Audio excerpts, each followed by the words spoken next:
La planète pourrait être sur une trajectoire de plus 7 degrés, la biodiversité continue de se dégrader, les choses ne s'améliorent pas spontanément. Je crois en la croissance écologique, pas à la décroissance verte. Nous ne croyons pas dans la décroissance, nous croyons en la puissance. La sobriété énergétique, ça n'est pas produire moins et faire le choix de la décroissance. Le choix de décroissance n'est pas une réponse aux défis climatiques non plus.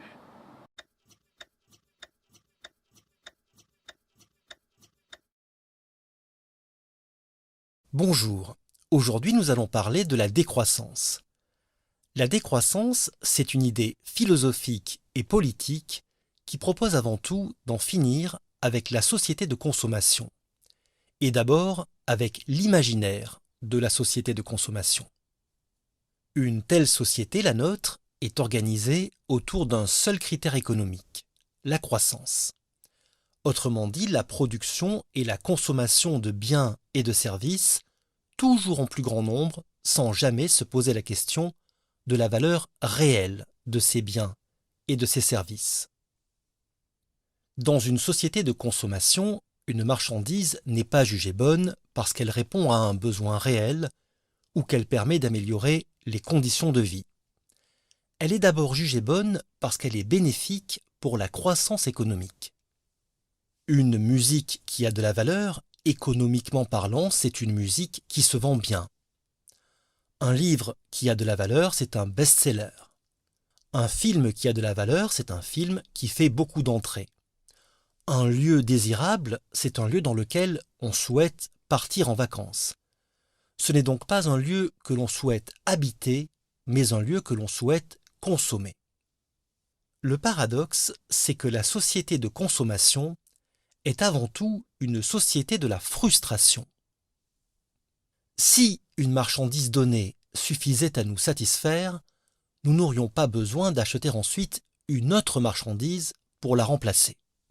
Par exemple, si l'iPhone 1 était un téléphone satisfaisant, nous n'aurions pas besoin de le remplacer par l'iPhone 2, puis par l'iPhone 3 et ainsi de suite jusqu'à l'iPhone 14, jusqu'à l'iPhone 400, jusqu'à l'iPhone 10 000. Et cette frustration entraîne avec elle toute l'activité économique. Elle est le moteur de l'économie. En effet, pour que l'utilisation de l'iPhone 14 ait un sens, il faut aussi remplacer la 4G par la 5G, tout comme il avait fallu remplacer la 3G par la 4G, et ainsi de suite. C'est pourquoi chacun des objets produits dans la société de consommation n'est pas fait pour nous satisfaire, mais pour nous frustrer. Mais cette frustration n'est pas liée au progrès technique. Contrairement à ce que nous croyons, ce n'est pas parce qu'un objet est devenu obsolète que nous ressentons le besoin de le remplacer par un objet plus récent. Pour bien le comprendre, prenons l'exemple de la soif. Lorsque nous avons soif, si nous buvons de l'eau, notre soif est apaisée, et donc nous n'avons plus soif. Mais si nous buvons du Coca-Cola, une boisson qui est le symbole même de la société de consommation, que se passe-t-il? Eh bien, contrairement à l'eau, le Coca-Cola n'apaise pas la soif. Bien au contraire, il nous donne soif. Mais il provoque une soif très particulière. Non pas la soif de boire, mais la soif de boire du Coca-Cola. Autrement dit, la soif de consommer. Autre exemple, fumer une pipe ou un cigare est un plaisir qui peut nous détendre et nous délasser. Alors que fumer une cigarette provoque en nous une frustration. Fumer une cigarette, ce n'est pas satisfaire un désir ni un besoin. C'est créer un manque, celui de fumer encore une autre cigarette ensuite et encore une autre. Dernier exemple, faire un bon repas, cela apaise la faim. Et donc, cela ne nous donne pas du tout envie de faire tout de suite après un autre repas. Au contraire, si nous mangeons des bonbons Haribo par exemple, non seulement cela n'apaisera pas notre faim, mais cela aura exactement l'effet contraire. Cela nous donnera envie de manger encore d'autres bonbons Haribo. Ainsi, il peut nous arriver de ne pas finir un bon repas, parce que nous n'avons plus faim, parce que nous sommes rassasiés. Par contre, on n'a jamais vu un enfant ne pas finir son sachet de bonbons. Tout comme on n'a jamais vu un fumeur ne pas terminer son paquet de cigarettes. Tous ces exemples montrent que dans une société de consommation, les marchandises n'ont pas pour but de provoquer notre satisfaction, mais celui de provoquer notre frustration. La consommation ne comble pas nos besoins, elle les multiplie. Le philosophe Épicure nous apprenait que le bonheur consistait avant tout à savoir faire la différence entre nos désirs naturels et nos désirs superflus. La société de consommation fait exactement le contraire. Elle nous apprend à confondre les désirs naturels avec les désirs superflus. Par la puissance de feu de la publicité, du marketing, des techniques toujours plus sophistiquées de manipulation mentale, elle fait de nous des anti-épicuriens, éternellement insatisfaits. Et comme notre insatisfaction est le moteur de la croissance économique, donc le cœur même de l'organisation de notre société, notre insatisfaction devient notre essence même. Spinoza affirmait que l'essence de l'être humain, c'est le désir. La société de consommation, au contraire, fonctionne de telle manière que l'essence de l'être humain, ce n'est plus le désir, mais l'insatisfaction. Or, l'insatisfaction est le contraire du désir, parce que dans le désir, toute la joie consiste justement à désirer, alors que l'insatisfaction n'est pas du tout un état de joie. C'est avant tout un état de tristesse. Et cet état de tristesse permanent finit par devenir constitutif de notre être. Nous sommes condamnés dans une société de consommation non seulement à être insatisfaits des marchandises que nous achetons, mais plus généralement à être insatisfaits de tout. Insatisfaits de nous-mêmes, insatisfaits de notre apparence physique, insatisfaits de notre appartenance sexuelle, insatisfaits de notre famille, insatisfaits des gens que nous fréquentons, insatisfaits du travail que nous faisons, insatisfaits du lieu où nous vivons. Sans cette insatisfaction perpétuelle, la société de consommation ne serait pas possible. Or, la société de consommation et le capitalisme sont en réalité une seule et même chose. Pour prendre une image théâtrale, si la société de consommation c'est ce qui se passe sur la scène, le capitalisme c'est ce qui se passe dans les coulisses.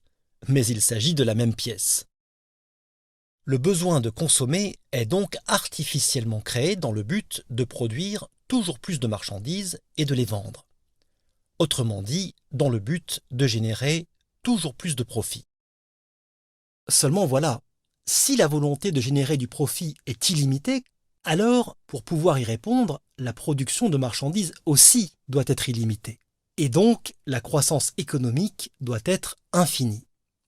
Mais comme notre monde, lui, est fini et que ses ressources sont limitées, l'idéologie de la consommation et de la croissance économique sans fin est non seulement une utopie, mais surtout un véritable suicide écologique. C'est le suicide que nous vivons aujourd'hui. Ce suicide, nous en sommes tous désormais pleinement conscients. C'est le dérèglement climatique, la fonte accélérée des glaciers, l'acidification des océans, la déforestation massive, la dégradation des sols, l'épuisement des ressources naturelles, l'augmentation de la pollution de l'air et de l'eau, l'extinction rapide des espèces animales et végétales, et bien sûr, l'explosion des problèmes de santé liés à l'environnement, comme les troubles respiratoires et les innombrables maladies provoquées par une alimentation contaminée. Alors, que faire ? Eh bien, on peut faire le choix de ce que l'on appelle couramment le développement durable, ou encore la croissance verte. C'est-à-dire de considérer que la seule solution à tous ces problèmes, c'est l'innovation technologique. Ce qui revient à dire que le seul remède à tous les fléaux créés par la croissance, c'est encore plus de croissance. Bien sûr, pas la croissance comme l'ont connu nos grands-parents, mais une croissance responsable, soutenable, comme on dit aujourd'hui. En gérant mieux la planète, grâce au big data, grâce à la 5G, grâce à la convergence des technologies, grâce aux objets connectés, grâce aux voitures électriques, grâce aux énergies prétendument renouvelables et pourquoi pas grâce au nucléaire. Et c'est bien cela que proposent la plupart des responsables politiques. Régler le problème des nuisances non pas en les supprimant, mais en les gérant, grâce au progrès technologique, c'est-à-dire grâce à l'invention de nouvelles nuisances, contre lesquelles on luttera dans le futur en inventant encore d'autres nouvelles nuisances, et ainsi de suite jusqu'à la fin des temps dans un seul et unique but, que la croissance économique ne s'arrête jamais. Et puis, il y a un autre choix, une alternative. Et cette alternative, c'est la décroissance. Alors tout de suite, il y a un problème avec ce mot de décroissance, parce que l'on peut entendre ce mot de deux façons. On peut l'entendre d'une façon économique, et dans ce cas, la décroissance signifie un recul de l'activité économique, c'est-à-dire une diminution du PIB, le produit intérieur brut d'un pays, ce qui conduit à une récession. Et évidemment, personne n'a intérêt à souhaiter cela, parce que la première conséquence d'une récession économique, c'est d'accroître les inégalités et la pauvreté. Et c'est justement sur cet amalgame que jouent la plupart des responsables politiques et des idéologues médiatiques, dans le but de faire de la décroissance un repoussoir, un épouvantail qui fasse peur à l'opinion. Alors qu'en fait, le mot décroissance ne doit pas s'entendre dans un sens économique, mais dans un sens philosophique. En effet, d'un point de vue économique, décroissance et récession sont synonymes, c'est vrai. Et pourtant, d'un point de vue philosophique, la récession et la décroissance s'opposent. Tout simplement parce que, d'un point de vue économique, la décroissance est quelque chose que l'on subit. Alors que d'un point de vue philosophique, la décroissance est quelque chose que l'on choisit. En fait, tout repose sur cette différence. Et cette différence montre bien que la pensée économique et la pensée philosophique finissent toujours par s'opposer. La décroissance est donc un terme provocateur qui consiste à dire « si vous pensez uniquement de façon économique, alors, tôt ou tard, vous aurez la récession, ne serait-ce qu'en raison de l'effondrement des ressources naturelles et des pénuries qui s'en suivront. Alors que si vous pensez de façon philosophique, vous pouvez élaborer un projet de société différent de la société de consommation. » C'est pourquoi la décroissance est un mot qui nous place en face de la principale alternative de pensée qui s'offre à nous. Devons-nous penser nos vies, nos besoins, notre organisation sociale en termes économiques ou bien en termes philosophiques? Et le mot de décroissance, dans ce sens, est un mot extrêmement fort, puisqu'il indique la réponse. Penser en termes économiques, cela revient finalement à subir, et dans ce cas, la décroissance est synonyme de récession. Au contraire, penser en termes philosophiques, c'est choisir. Et dans ce cas, la décroissance est synonyme non pas simplement de progrès, comme nous allons le voir, mais d'avenir. Pour bien comprendre cela, prenons deux mots qui s'opposent, la démesure et la tempérance. Depuis l'Antiquité, ces deux mots font partie du vocabulaire fondamental de la philosophie. La démesure, c'est aussi ce que l'on appelle l'hybris. L'hybris fait référence à un comportement d'excès, d'immodération, d'exagération et de violence vis-à-vis des dieux ou de l'ordre naturel. L'hybris, c'est quand l'être humain s'imagine qu'il peut être aussi puissant que les dieux, quand il pense que le monde lui appartient, qu'il en est le maître et le possesseur. L'hybris, c'est donc toujours une transgression des limites de la condition humaine. Une transgression qui trouve son origine dans un désir de puissance insensé. Dans la mythologie grecque, l'hybris était considéré comme une offense grave envers les dieux. Une offense qui déclenchait la némésis, c'est-à-dire la colère, la vengeance des dieux. Vengeance qui provoquait des conséquences désastreuses pour l'individu et la cité. Sur le plan philosophique, l'hybris désigne donc une ignorance de l'homme quant à ses propres limites. Le contraire de l'hybris, bien sûr, c'est la tempérance. La tempérance, c'est la maîtrise de soi grâce à la connaissance et à l'acceptation des limites de l'être humain. La tempérance se manifeste par une juste mesure dans nos désirs et nos appétits. Elle nous encourage à ne pas céder à nos pulsions de manière excessive. Mais la tempérance, telle que la définit la tradition philosophique, n'a rien à voir avec la répression ou la négation de nos désirs. Elle suppose plutôt une conscience de soi, donc une confiance en soi, qui permet de se forger un caractère solide et équilibré. La tempérance est donc une vertu morale qui rend possible une conduite prudente, juste et courageuse. Eh bien, la décroissance, c'est un mot qui désigne la volonté de faire le choix de la tempérance plutôt que de succomber à l'hybris, à la démesure. Une société de croissance, une société de consommation, comme nous l'avons dit, ne peut fonctionner que si elle rend, pour ainsi dire, les gens fous. Il faut qu'elle instille comme un poison l'hybris en chaque être humain pour le transformer en consommateur éternellement inassouvi. Car ce consommateur, esclave de ses pulsions, est nécessaire à une société de croissance illimitée. Et cet esclave, c'est aussi bien le milliardaire que le consommateur de base. Le milliardaire Elon Musk, par exemple, est totalement victime de son hybris. Et il a besoin, pour satisfaire son ivresse de toute puissance, d'une société démesurée, d'une société qui lui permette d'accumuler suffisamment de richesses pour réaliser des projets futiles et nuisibles, comme celui de développer le tourisme spatial, par exemple. Et ce qui est pervers dans la société de consommation, c'est que le petit consommateur est à la fois le complice et le semblable du milliardaire. Tout comme le milliardaire, le petit consommateur est lui aussi incapable de maîtriser ses pulsions. Et donc, il joue à fond le jeu de la société de consommation, société dont il est lui aussi à la fois la victime et le coupable. Et cela pour une raison simple. Même s'il ne partage pas la richesse du milliardaire, loin s'en faut, le consommateur de base partage le même imaginaire. La décroissance, c'est un mot provoquant, blasphématoire, qui a justement pour but de briser cet imaginaire, ce cercle vicieux, cette alliance morbide entre les riches et les pauvres, unis dans un même projet de production et de consommation sans limite.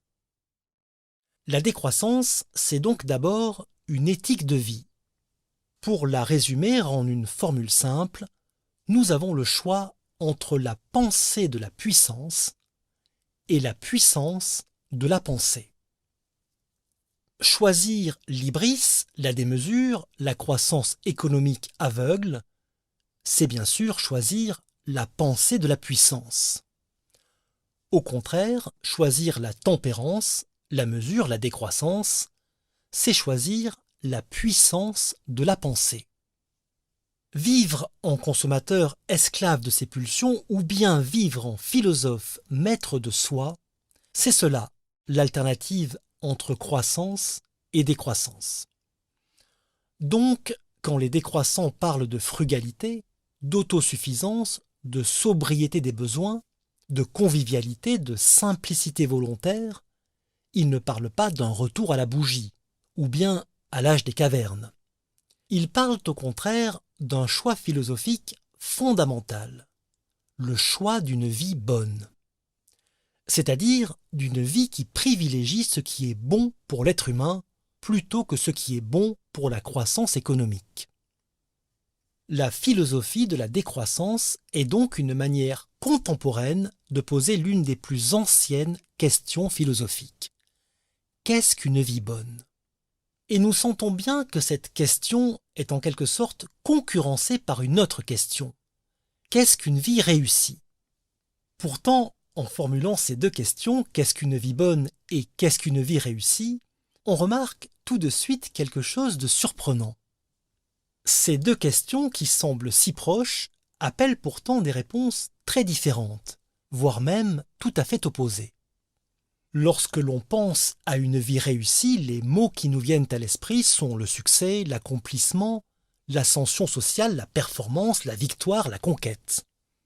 Et ces mots eux-mêmes évoquent l'argent, l'accumulation de biens, le luxe, l'abondance, l'opulence. Et ce que l'on remarque, c'est que tous ces mots appartiennent au champ lexical de la richesse. Alors qu'au contraire, lorsqu'on pense à une vie bonne, les mots qui nous viennent à l'esprit semblent plutôt appartenir au champ lexical de la pauvreté, comme par exemple modération, sobriété, simplicité, parcimonie, frugalité. Qu'est-ce que ce petit exercice lexical nous révèle? Qu'une vie bonne serait le contraire d'une vie réussie? Les choses sont un peu plus subtiles. Disons qu'une vie réussie, comme on l'entend habituellement, c'est une vie qui correspond à des critères que nous n'avons pas choisis. Nous pouvons certes réussir notre vie, mais dans un système capitaliste, ce n'est pas nous qui décidons de ce qu'est une vie réussie. Réussir sa vie, c'est donc se conformer à un système de valeurs hétéronome, c'est-à-dire à un système de valeurs qui n'est pas le nôtre, mais qui nous est dicté, imposé par la croissance économique. Et une vie bonne, au contraire, c'est une vie qui correspond à des critères que personne ne nous a dictés, mais que nous avons nous-mêmes choisis. Et c'est pourquoi une vie bonne n'est pas une vie pauvre, mais une vie autonome.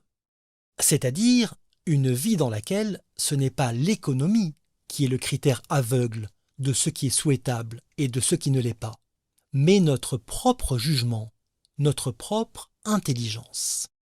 Se demander ce qu'est une vie bonne, c'est donc se demander philosophiquement en quoi consiste le progrès. Est-ce que le progrès, c'est des voitures qui se conduisent toutes seules? Est-ce que le progrès, c'est de passer 8 heures par jour derrière un écran? Est-ce que le progrès, c'est de taper 1, taper 0 ou taper étoile plutôt que de parler à un être humain lorsque l'on passe un coup de fil?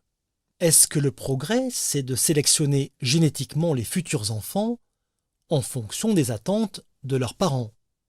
Est-ce que le progrès, c'est la disparition totale de la vie privée? Est-ce que le progrès, c'est de laisser un algorithme décider quelles études fera un jeune lycéen?